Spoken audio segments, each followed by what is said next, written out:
In case you've been living under a rock, Microsoft just recently laid off thousands of people, many of those being part of the gaming side of things. There were some studio closures, some canceled projects, and this event kind of disappointed me just because the conversation around it has been kind of boring. This is one of the most significant gaming-related events to happen in recent memory. A lot of different points you could chat about, but instead it's been really surface-level stuff. People saying, oh, this is why PlayStation's better, or dudes blaming wokeness, which, by the way, if you're one of those guys, you're in enemy territory, champ. This isn't a safe space. I got a 60-year-old failed video game developer turned full-time Twitter user that I could point you in the direction of. In all my experience being a CEO, but there's loads of stuff I really don't see anyone talking about here. What's bad about this? What's good about it? I'm going to start by saying I never want to see anyone get fired. I know there's psychopaths out there who rejoice at the news of mass layoffs because it helps them push whatever agenda they're on about. Listen, those people are psychotic and they need professional help. End of the day, the people who are affected by this, they were just regular folks who love gaming. They're passionate about making games. They were blessed with the opportunity to do something they love,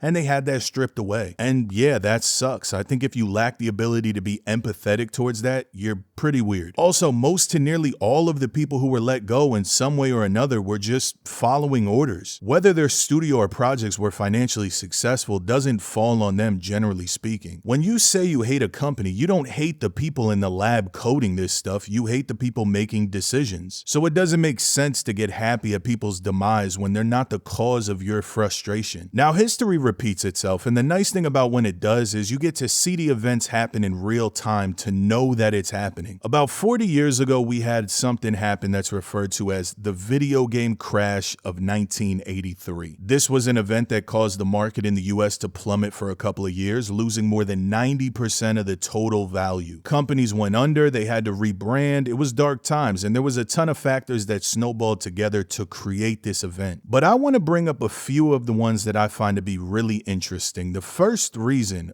oversaturation of the market. There were too many consoles on the market at the time than what people were willing to support. If people are spending $1 billion this year on console purchases and there's only 2 consoles on the market, those 2 consoles are going to thrive financially. But if you've got that same $1 billion and there's 50 console brands, well, a lot of people are going to take big hits, right? Gaming was looked at as an industry with nonstop growth, so everyone wanted a piece of the pie, but the money being invested into the business was growing way faster than the spending was. And then you get left with a lot of products being paperweights. Another reason for the crash was a drop in quality. Part of this plays into the oversaturation of the market. You got more and more people making games, making the market more competitive. People were pumping out games as quick as possible, which led to a lot of games just being really bad. One of the most notorious ones is the E.T. game that's made by Atari. Atari promised that the game would release before Christmas time, which gave the developers 6 weeks to create a brand new game from scratch. Develop, manufacture, print, and market a whole new thing in a month and a half. Now, obviously, crunch like that led to a really shitty product, and to this day, it's considered one of the worst games of all time. And this is just one example, but there were dozens of games just like this, which caused a decrease in reputation for gaming as a whole. The more bad games you put out, the less people are going to believe in the brand. And this whole thing goes way deeper than just this, but most of the things that led to the video game crash can be sourced back to those 2 main talking points: too much growth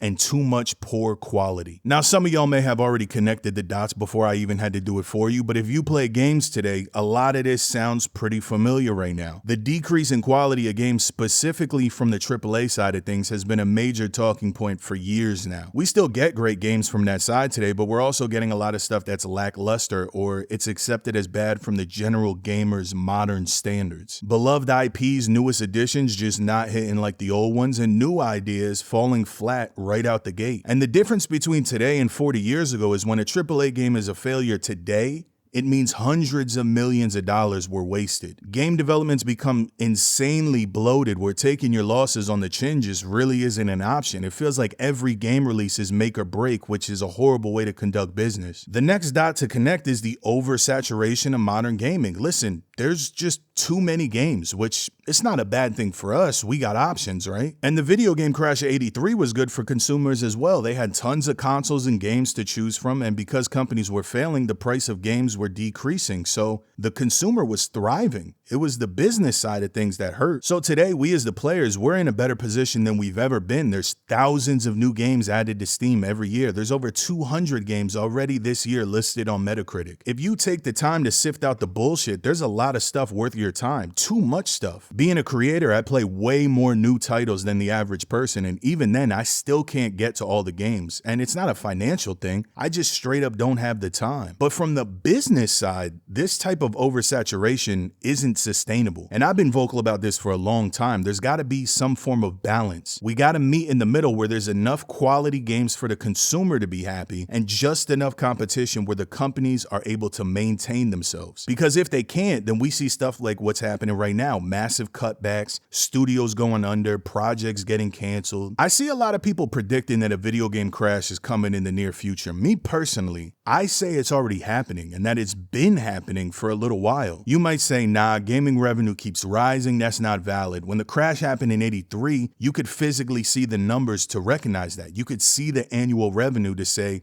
yeah, the industry's getting chewed out. But that's not the case today. Gaming revenue continues to grow. So how can we be in a crash? Quick example. I used to play a lot of Valorant. I also spent a lot of money on Valorant. Over about 2 years, I dropped close to $1,500 on bundles, and I don't give a shit. I'm rich as hell. Now that means I added $1,500 to the total gaming revenue pool, right? But I gave it all to one company. I could have taken that same $1,500 and bought more than 20 full-price AAA games, distributing that wealth evenly, but I didn't. It all went to a single game. And this is the problem when looking at the overall gaming revenue is we see the numbers growing and we think gaming's doing just fine financially, but most of that money is being hoarded by a small percentage of the total amount of developers out there. Gaming as a whole made around $190 billion in 2024. It's estimated that Fortnite is going to make about $6 billion in 2025. That's one company equating for over 3% of the total revenue of the industry off of basically just one game. In an industry with thousands of studios and even more thousands of games competing. For every massive success in the industry that's boosting those revenue numbers, there's 20 companies that weren't able to make their games profitable. And it's because there's a finite amount of spending. We can only buy so many games every year, so we prioritize a couple of them that get us the most hype. And if your game just doesn't manage to crack into those priority lists for a lot of people, then you better pray you didn't spend $200 million making your game. Another aspect of oversaturation is there's too many people working in gaming right now. Just like back in the 80s, gaming over the past decade has been looked at as this infinitely growing space. Businesses just kept expanding because they looked at it like more employees means more projects, which means more stuff selling, not realizing that they were growing at a rate that was much faster than the rate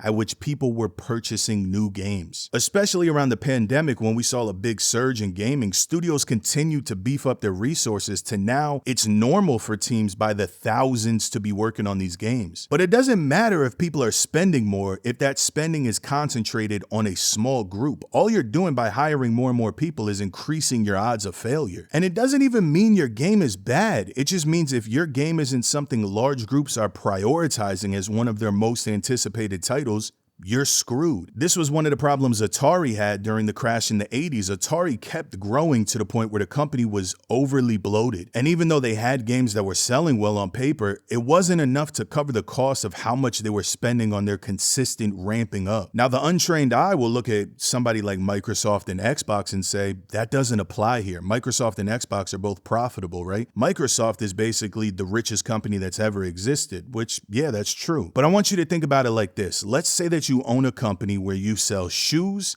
and pants. Your pants make you about $500 million a year. Your shoes, though, they're losing you $100 million a year. So your company's $400 million in profit every year. You're doing great, right? But you can also just stop selling shoes and now you're making more money. If you're a corporation, that's going to sound a lot nicer, right? These companies exist for no reason other than to min-max profits. That's it. They're not in the business of passion projects. These layoffs, the closed studios, the canceled projects, these are being looked at as we don't need them. Let's cut our losses so we don't lose more and it'll set us up for better days. It's greedy for sure, but we're talking about mega corporations. Like, what do you expect? Xbox's moneymaker is Game Pass. Anyone who's been paying even the slightest amount of attention understands that. As of mid-2025, Game Pass has 35 million subscribers. And anywhere from $12 to $20 a month, you can do the math on that. It's a lot of fucking bread, man. They can take the risk of filling out their catalogs with these smaller titles like Avowed and South of Midnight because the costs are covered and then some by that monthly subscriber account. Best case scenario, you get some new Game Pass subs because of these games. Worst case scenario, they're just new titles to add to the catalog. It's the Netflix method. But when it comes to head counts,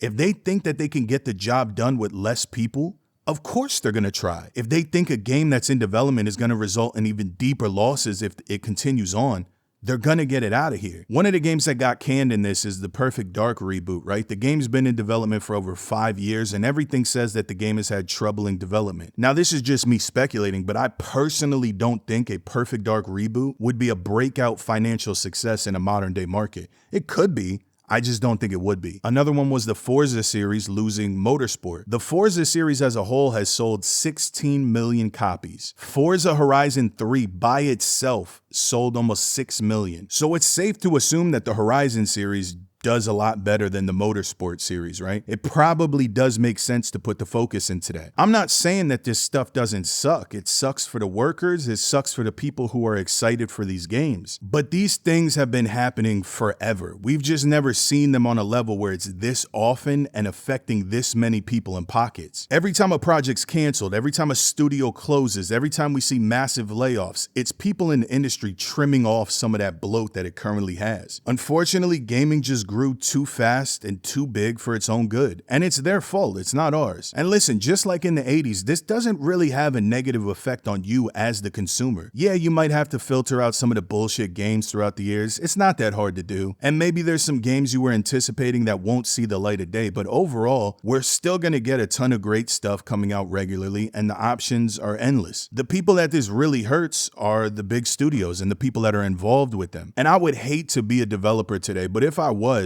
I would just stay completely away from most AAA studios. There's some out there that are doing great, but it's such a gamble with how much money is tied up in these projects. For years now, the big studios have been acquiring smaller studios, throwing a bunch of money at them, giving them one shot at success, and if it doesn't work out, the studio closes, everyone loses their job, and it's on to the next to find the next studio to prey on. So yeah, I do believe that we're in the midst of a video game crash. I think the amount of closures, layoffs, canceled projects, and massive financial failures are a direct correlation to a crash. You could also just call it a correction if you think crash is a word that carries some insane negative connotation. Gaming revenue will continue to rise during this because people are spending obnoxious amounts of money on a few select live service games or a couple like viral annual releases. But the average release is fighting for their life to break through the overly crowded space so that they can get a piece of the pie. And so the market is gonna correct itself, and the ones that are gonna survive are the ones where the money's at. Does it suck for the people negatively affected by it? Absolutely. Is it necessary?